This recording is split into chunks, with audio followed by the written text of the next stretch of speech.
السلام عليكم. لو انت عايز تخس في رمضان فالفيديو ده ليك. هقول لك على كام نقطة كده ونحاول نبلورها في صورة نظام نمشي عليه طول الشهر فنوصل للوزن اللي احنا عايزينه بنهاية الشهر بإذن الله. ناس كتير هتقول لك ان شهر رمضان هو فرصة كبيرة جدا للي عايز يخسر وزن واللي عايز يخس له كام كيلو زيادة اللي عنده. وده طبعا كلام سليم. عايز اقول لك ان الاجانب خدوا الفكرة بتاعت الصيام بتاعنا بتاعت شهر رمضان ده وحولوها لنظام وسموه الصيام المتقطع، واكيد انت سمعت عنه قبل كده. والصيام المتقطع فعال جدا في خسارة الوزن وفي الحياة الصحية. فانت كده كده داخل شهر رمضان وهتبقى صايم وهتمنع الاكل حوالي من 13 ل 14 ساعه، فبالتالي هي فرصه كويسه جدا عشان توصل للوزن اللي انت عايزه.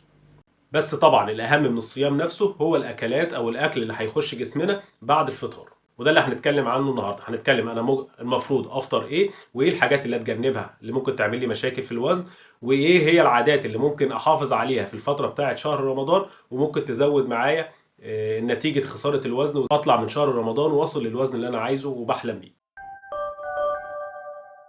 اول حاجه هنبدا بيها انا افطر ايه او اكسر الصيام بتاعي على ايه.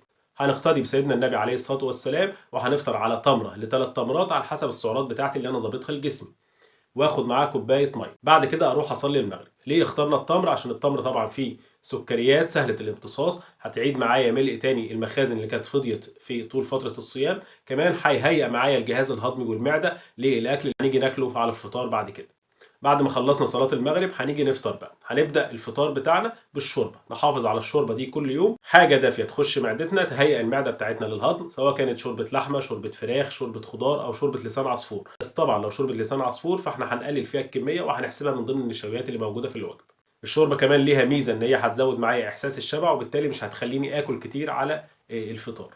مفتاح النجاح اللي هيخليني أخسر وزن إن أنا أتحكم في النشويات بتاعتي، وبالتالي لازم أحسب النشويات اللي داخلة جسمي. وبالتالي هنلتزم بحوالي 6 معالق رز مش اكتر من كده، او نص رغيف من العيش القمح الكامل، او 8 معالق مكرونه. هناخد معاه كمان البروتين بتاعنا سواء بقى كان ربع فرخه، طبعا هنشيل الجلد بتاعها. هناخد مثلا لو سمكتين متوسطين سواء مشويين او معمولين في الفرن او حتى مقليين وهنشيل الجلد بتاعهم. كمان لو حته لحمه حمراء طبعا من غير الدهن بتاعها حوالي 90 جرام. وهناخد معاه حوالي 8 معالق من الخضار المطبوخ، وطبعا ما ننساش السلطه. في تركايه هنا لو نقدر نعملها هتبقى كويسه جدا، وهي ان احنا نقسم الفطار بتاعنا على مرتين. بس طبعا في ناس كتير مش هتقدر تعملها نتيجه ظروف يومها او نتيجه الشغل بتاعها او نتيجه ترتيب يومها. وبالتالي اللي يقدر يعمل كده فممكن نقسم الفطار بتاعنا على مرتين، مره هناخد فيها النشويات مع الخضار، ومره هناخد فيها البروتين مع السلطه بعد التراويح مثلا. كمان لازم اهتم بشرب الميه، وهنا بقى لازم انبه على شرب الميه. شرب الميه ما بيبقاش اشرب كميه كبيره، المفروض الميه بنشربها باعتدال وبناخدها بالتدريج كوبايه بكوبايه كده عشان الجسم يقدر يستفيد منها. كمان في حاجات مهمه جدا لازم برضو امنعها، اللي هي العصاير المصنعه والحاجات اللي سكرياتها عاليه، والمشروبات الرمضانيه اللي سكرياتها عاليه. السكريات دي طبعا من اسوأ الحاجات اللي ممكن تتحول جوه الجسم لدهون بسهوله، وكمان بتحسسني بالخمول وبالكسل. ممكن نستبدلها بحاجات سعراتها قليله زي مثلا الكركديه او الليمون بالنعناع، وطبعا بنحليه باقل كميه سكر، او ممكن نستخدم السكر الدايت.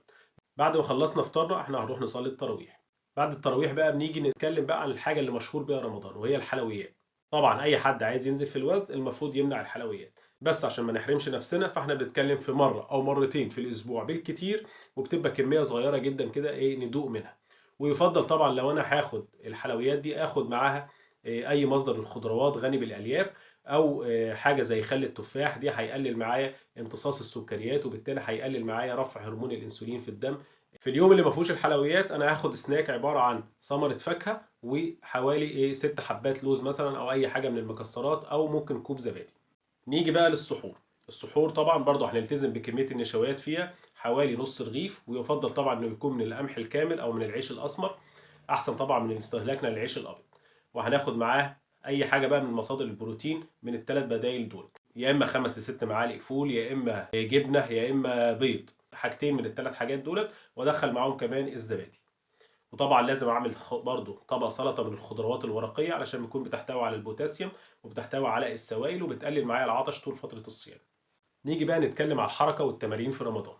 عاده مفيده جدا لو حافظت عليها طول شهر رمضان هتفرق معاك كتير جدا في خساره الوزن، وهي التمارين الخفيفه قبل الفطار بحوالي ساعه كده تقريبا. ليه؟ لان بيكون مخزون الجلوكوز بتاعك بيكون فضي، والجسم ما بيبقاش عنده اي مصدر للطاقه غير ان هو يحرق الدهون اللي موجوده فيه. وبالتالي اي تمارين خفيفه لمده ساعه زي المشي مثلا لمده ساعه، او اي تمارين ايروبكس خفيفه كده في البيت، او حتى تمارين اليوجا هتبقى مفيده جدا في الفتره دي، ان هي تخلي الجسم يحرق الدهون ويبدا يخسر في الوزن من الدهون. طبعا هنتجنب التمارين اللي فيها الاوزان او تمارين الجيم في الفتره بتاعه الصيام علشان ما اخسرش من العضلات بتاعتي، واخلي التمارين الجيم دي بعد الفطار. ومهم جدا بعد التمرين اخد سناك بيبقى فيه جزء من الكربوهيدرات وجزء من البروتين زي الفاكهه والمكسرات زي ما قلنا. زي ما قلنا في بدايه الفيديو، رمضان فرصه كبيره جدا ان انا اخسر فيها الوزن. كل سنه وانتم طيبين ورمضان كريم، وربنا تقبل منا الاعمال الصالحه وتقبل منا الصلاه والصيام وقرايه القران في رمضان. واشوفكم على خير. سلام عليكم.